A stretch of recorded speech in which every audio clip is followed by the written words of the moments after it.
नमस्ते प्रणाम। और आप सबके छोट भाई चंदन।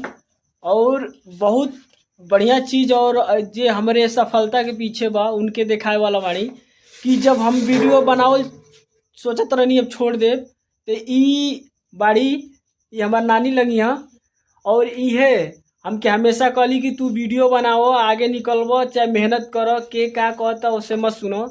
जब हमके ताना चाहे केहू कुछ हमके बोलते रहे ना भैया तो ये हमेशा हमके समझावत रही कि तू सबकर सुनबो तो कबो आगे नहीं बढ़ पैबो। ये लेबर मजदूरी काम करबो 200-400-500 काम करबो और तू कुछ नहीं कर पैबो।